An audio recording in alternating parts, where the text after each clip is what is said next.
Some weapons detonate in the hands of the person who built them. I did not know that yet on a Sunday evening in April, sitting at my mother-in-law's dining room table in Naperville, Illinois, watching her slide a white envelope across the tablecloth toward my husband with the careful precision of a woman who has been waiting a very long time to do exactly this. Her name is Margaret Best. She is 64 years old. She has a colonial house on Whispering Oaks Drive in Naperville's west side, with cream walls, brass fixtures, and the specific quality of order that belongs to a woman who has decided the appearance of control is the same thing as having it. She arranges flowers on Sundays. She irons her tablecloths. She serves pot roast at dinner, because pot roast is what you serve when you want a room to feel like family while you're in the process of destroying one. My name is Helen Best. I am 38 years old. I grew up in Wheaton, about 10 miles east of Naperville, in a house that was warm and loud and imperfect in all the ways that houses with real families in them tend to be. I married David Best in June of 2019 in a ceremony at the Morton Arboretum that my mother still has framed on her living room wall. David is 39. He is a structural engineer with a firm on Deal Road. He is the kind of man who fixes things that are broken without being asked and then never mentions that he fixed them. Our daughter Lily was born in March of 2022. She is 3 years old. She has David's dark eyes and my tendency to narrate everything she is doing out loud, which David says is the most Helen thing imaginable, and which I consider a gift. Margaret has never fully agreed that Lily looks like David. I noticed this early. The way her eyes moved over Lily at family gatherings, that brief inventory she ran, the slight pause before she said something complimentary about the baby that always felt like a compliment that had been edited from something else. I filed it. I did not examine it too closely, because examining things too closely in the early years of a marriage to a man whose mother has opinions is a way of making yourself miserable before anything has actually happened. Then things actually happened. The first thing that happened was a comment Margaret made at Lily's second birthday party in March of 2024. We were in the backyard of our house in Lisle, the town just east of Naperville, where David and I bought a 3-bedroom split level in 2021, and Lily was eating cake with the focused intensity of a 2-year-old who has recently discovered that cake is one of the great facts of existence. Margaret crouched down beside her, looked at her face, then looked up at me and said, "She doesn't really look like either side, does she?" It was not a question. I said, "She looks like herself. She's 2. Margaret smiled. Of course. She stood up and went back to the food table. David had not heard it. I did not repeat it to him that evening because I had learned in 5 years of marriage that repeating Margaret's comments to David required a specific kind of energy. The energy of a woman who is prepared to defend both the accuracy of her recollection and the reasonableness of her interpretation simultaneously, while her husband loves both of them and does not want to be in the middle. I wrote it down when I got home. Date, time, exact wording. My attorney, a woman named Carol, who had handled our closing documents in 2021, and whom I had called in early 2024 after Margaret made a veiled comment about what happens to children when marriages don't work out, had advised me to document incidents, not because anything was imminent, because documentation is the difference between a story and a record. I kept the record in a green binder in the bottom drawer of my desk, in the home office. I did not know yet how much it would matter, or how little it would ultimately need to be used. The second thing that happened was a text message from Margaret to David in January of 2025, which David showed me because he tells me things and because he was confused by it and wanted my read. The text read, "I've been thinking about Lily, and I want to talk to you about something. Not on the phone. In person." David texted back, "Is everything okay? Margaret, it will be. I just want to make sure you have all the information you need." David came to the kitchen where I was making dinner and showed me his phone, with the expression he uses when something is bothering him, and he has not yet found the right language for it. "What do you think she means?" he asked.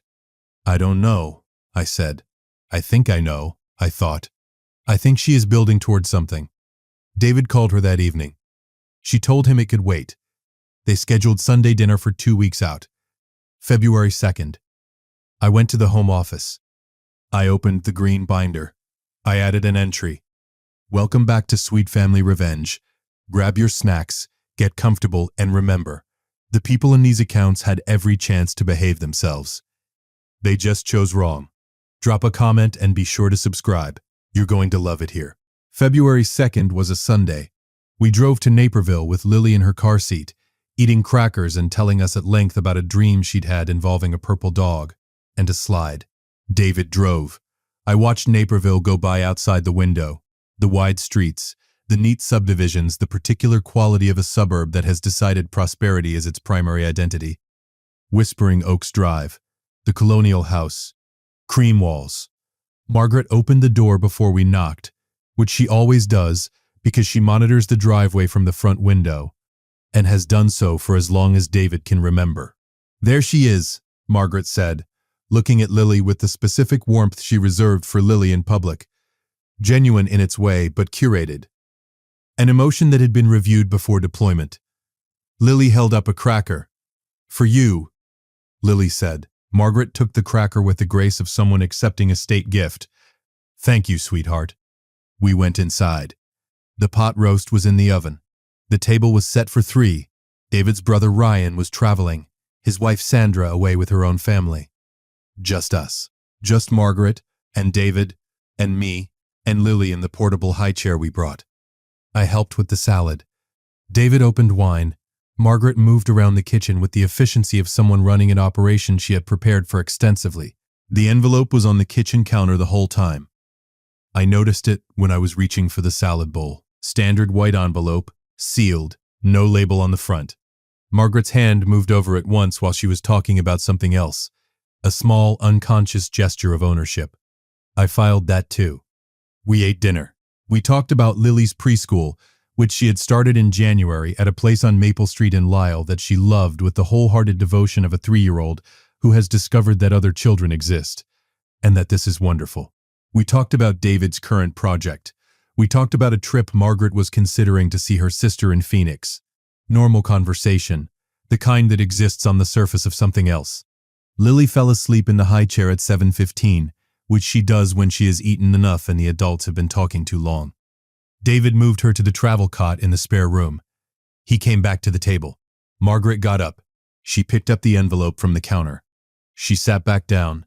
She slid it across the tablecloth toward David. "I think you need to see this," she said. She was smiling. "I want to tell you what that smile looked like, because it matters." It was not a cruel smile. It was not the smile of a villain in a story who knows they have won. It was something more complicated, and in some ways more revealing. The smile of a woman who believes she is performing an act of love, who has convinced herself that what she is about to do is for her son's benefit, who has built a story in which she is the person who saw the truth when no one else would, and who had the courage to bring it forward. The story she had built was wrong, but she did not know that yet. David looked at the envelope, then at his mother. "What is this?" "Open it," Margaret said. He picked it up, looked at me. I held his gaze and kept my expression level because I had been preparing for this moment since January, not with a plan, but with composure. Whatever was in that envelope, I had not been unfaithful to my husband. I knew what a DNA test would find. I had no fear of the result. What I did not know was what else it would find. David opened the envelope. Inside was a folded document, 3 pages, the professional formatting of a private laboratory. He unfolded it, read the first page. His face did not change immediately. He turned to the second page. Read it. Turned to the third. He set the document down. He looked at his mother. Then he looked at me. And then he said the words that made Margaret's smile disappear so completely, it was as if it had never been there. "Mom," he said, very quietly, "did you know the whole time, or did you just find out tonight too?" Margaret's face went through 3 expressions in under 2 seconds. Confusion first, genuine, unperformed. She had been expecting a different scene. She had scripted this moment as a revelation about me, and David's first words had not followed the script at all. Then something else moved across her face, a flash of something that was not confusion, that arrived and departed so quickly, I would not have caught it if I had not been watching carefully. Recognition. The flash of a person who has just understood that the ground has shifted. Then, fear. She reached for the document. David put his hand flat on it. "Don't," he said. He was still very quiet. That is the thing about David that Margaret had always underestimated. She mistook his evenness for passivity. She had spent 39 years reading his calmness as absence of conviction. She was reading it wrong. His calmness is not absence, it is depth. The quieter David gets, the more completely he has understood a situation. He had understood this one. "David," Margaret started. "The test confirms Lily is my daughter," he said. He looked at me. 100%, the markers are exact. "I know," I told him. He picked up the document, read from the 3rd page. It also ran a broader panel. Standard for this type of test when multiple family members submit samples. He looked at his mother. "You submitted your own sample. For comparison." Margaret said nothing. "You and I share 0 biological markers," David said. 0. The lab flagged it automatically. He set the document down. The note on page 3 says, and I'm reading this directly, "We recommend the client consult with a genetic counselor regarding the unexpected finding of non-paternity or non-maternity in the family comparison panel." The dining room was completely silent. Outside, a car went by on Whispering Oaks Drive. The oven ticked as it cooled. "Non-maternity," David said. "That's the word they used." Margaret's hand was on the tablecloth. Her fingers had gone white at the knuckles. "How long have you known?" David asked. She did not answer. "Mom." Not angry. Something more devastating than anger. A question asked by a man who has just discovered that his entire understanding of his own history requires revision, and who needs one true thing to hold on to. "How long?" "David, how long have you known I was adopted?" The word landed in the room and stayed there. Margaret closed her eyes. She had known since 2019. That is what she told us. Eventually, after 20 minutes of conversation that moved through her initial deflections and into something honest, the specific honesty of a person who has been carrying a secret so long that when it finally comes out, there is relief mixed in with the devastation. David's father, Robert, had told her everything in the spring of 2019, 6 months before he died of a cardiac event in October of that year. He had made her promise not to tell David. He had written a letter to be held by their family attorney, a man named Paul on Chicago Avenue in Naperville, to be released only if David ever asked directly about his biological origins, or if a situation arose that made disclosure unavoidable. The letter was still with Paul. It had been there for 6 years. Margaret had honored Robert's wishes, and then, in her conviction that I had betrayed her son, she had run a DNA test that she believed would expose me, never considering that the broader family panel she included herself in would expose the secret she had been keeping for 6 years. Instead, "I was trying to protect him," she said. David looked at her for a long time. "From what?" he asked. She didn't have a good answer, and I think in that moment, watching her search for one and come up empty, she understood for the first time what she had actually been protecting. Not David, the version of the family she had built in her own mind. The story in which she was the mother, unconditionally, without asterisks. A story she had tried to defend by attacking mine. "You ran a DNA test on my daughter," David said, "on a 3-year-old. Without asking me, without asking Helen. Because you decided, on your own, with no evidence, that Helen had been unfaithful." Margaret looked at the tablecloth. "And the test you ran to prove that," David said, "proved the opposite. And it proved something else." He paused. "I need to call Paul. David, please. I need to call Paul," he said again. "Tonight." He stood up. He walked to the living room. I heard him on the phone. I sat at the table with Margaret. She looked at me. The first time all evening she had looked at me without the architecture of her plan holding her expression in place. Without the smile. Without the certainty. "I was wrong about you," she said. "Yes," I told her. "I should have." "Yes," I said again. "Not cruelly. Simply." She nodded. She looked at her hands. From the spare room, I heard Lily make the small sound she makes when she is cycling through a sleep transition.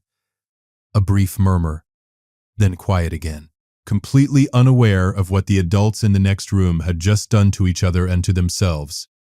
Paul answered on the second ring. He had been Robert's attorney for 22 years, and he had held that letter for 6 of them. When David told him what had happened, the DNA test, the results, the conversation, Paul was quiet for a moment. "I've been expecting this call," he said. "Not like this, but I've been expecting it. Can I come tonight?" David asked. "Come tomorrow morning," Paul said. 9 o'clock. Bring Helen if you want to." David came back to the dining room. He looked at his mother. "I'm going to Paul's office tomorrow. You should know that." Margaret nodded. She looked small in a way I had never seen her look before, not diminished, but reduced to something true. The performance of control had dropped away, and what was left was a 64-year-old woman sitting at her own dining room table, surrounded by the consequences of a decision she had made, in the certainty that she was protecting something, and which had instead dismantled the thing she was trying to protect. We took Lily home.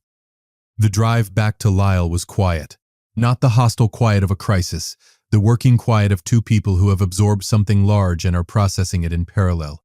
Lily slept in her car seat. The streetlights on Route 53 moved past the windows in their regular intervals.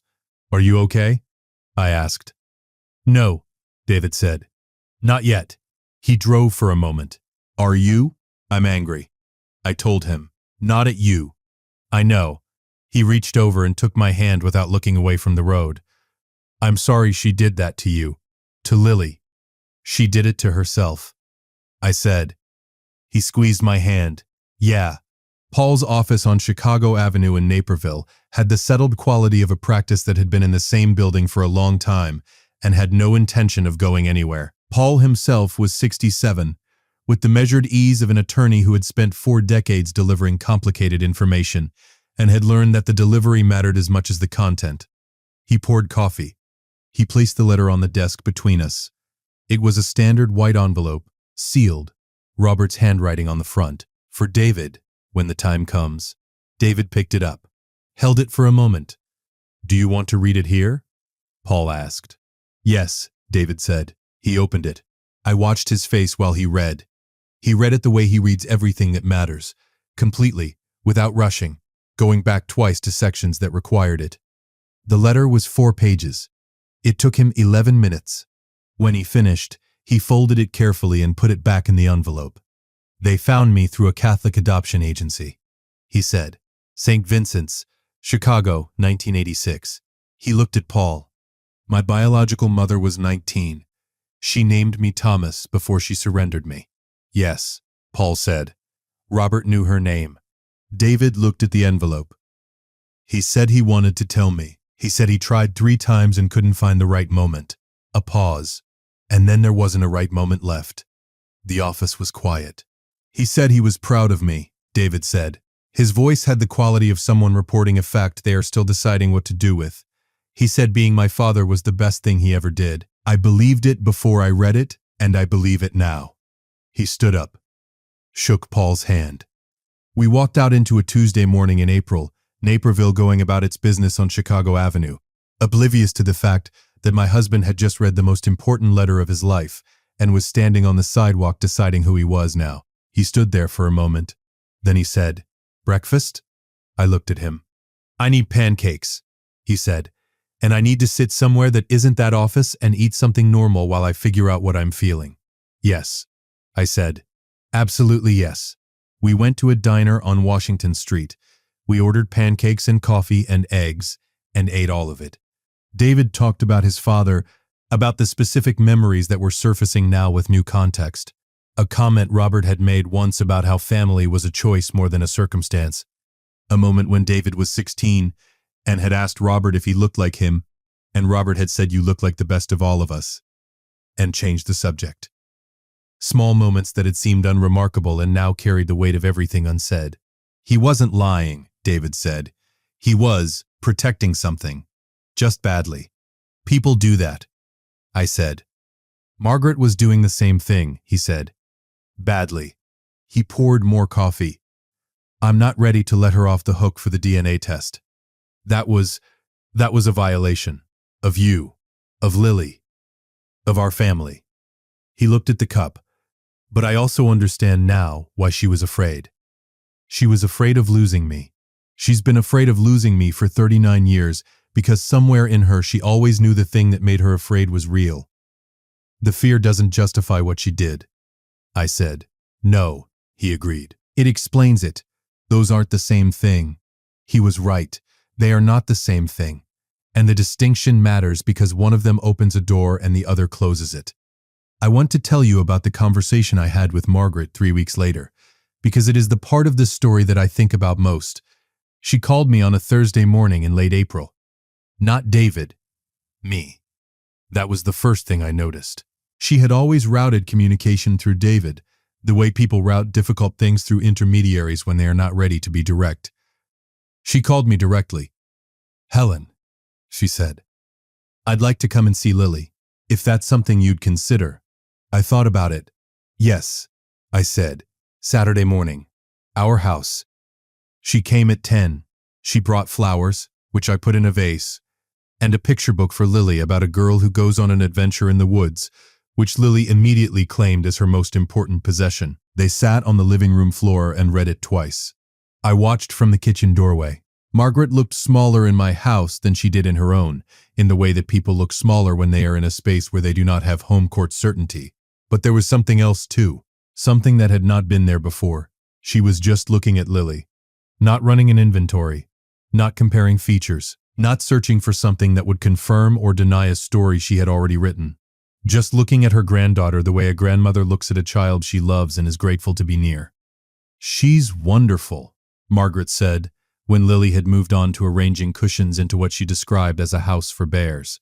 She is, I said. Margaret looked at me.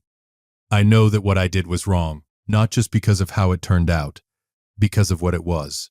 A pause. I treated you as a suspect, in your own marriage, in your own family, and I was wrong. You were, I said. I want to do better, she said. I don't know if that means anything to you right now. It means something, I said. It doesn't erase anything, but it means something. Lily brought her a cushion. For your house, Lily said, with great seriousness. Margaret took the cushion. Thank you. This is exactly what my house needed. Lily went back to construction. Satisfied, I made coffee. We sat in my kitchen and talked for an hour. Not about the DNA test. Not about David's adoption. Not about the green binder in my desk drawer which I had not opened in 3 weeks and did not intend to open unless I needed to. We talked about Lily. About David's project at work. About the picture book Margaret had brought, which turned out to have been David's favorite at age 4, which she had kept in a box for 35 years. I want him to have it back, she said. I brought it for Lily, but I want him to know I kept it. Tell him that, she said.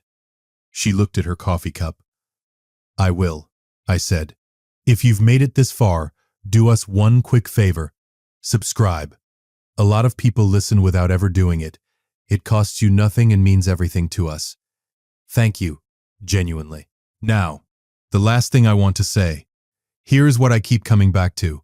Margaret ran a DNA test on my 3-year-old daughter because she had decided I was guilty of something, and she wanted the evidence to confirm it. She was not interested in the truth.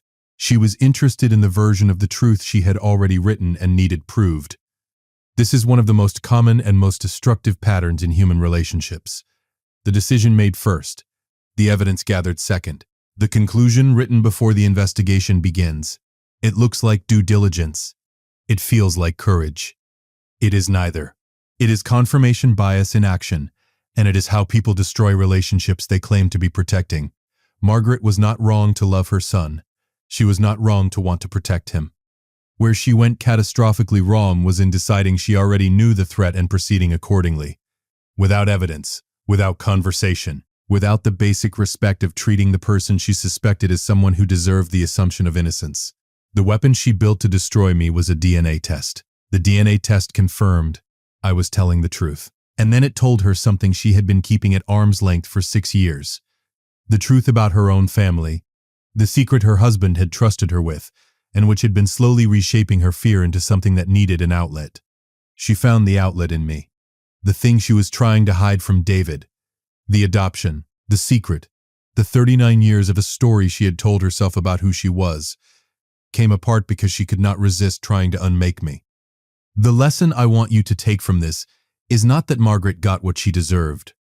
That framing is too simple for what actually happened, and it shortchanges the complexity of real human behavior. The lesson is this: the evidence you gather against someone else is also evidence about you.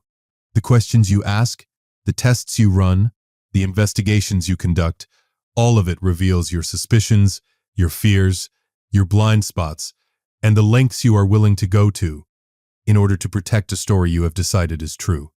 Margaret's DNA test told me she had been afraid for years. It told David something about his own history he had a right to know. It told a laboratory that ran a broader panel than Margaret intended that the family picture she was defending did not match the biological record. She brought one envelope to that table. It contained several truths she had not planned to share. David has been in contact with the adoption registry. He is moving slowly and carefully, which is consistent with who he is. He has not made decisions about whether or how to pursue his biological family, because those decisions are significant and he is a man who takes significant decisions seriously. He has kept the letter Robert wrote. He has read it several times. He told me once, on a Sunday morning in May, with Lily eating cereal across the table and the spring light coming through the kitchen window, that the line he thinks about most is the last one. Being your father was the best decision I ever made. That wasn't really a decision at all. He said, I think he means it wasn't really a choice once they saw me, that it was just obvious. Yes, I said. That's what he means. He looked at Lily. I understand that completely, he said. Lily looked up from her cereal. Daddy, she said, with the absolute authority of a 3-year-old who has assessed the situation and found it satisfactory. You have cereal on your face. He did. We both laughed. The green binder is still in the bottom drawer of my desk. I have not needed to open it, I hope I never do. But I keep it anyway. Because documentation is the difference between a story and a record. And because the people who told me I was wrong about Margaret, there were not many of them, but there were some, should know that I had 31 entries, all labeled, all dated, all filed. I did not need a single one of them. The test she ran said everything that needed to be said. If you liked this story, join our community by hitting that like button and subscribing for more family-centered accounts like this.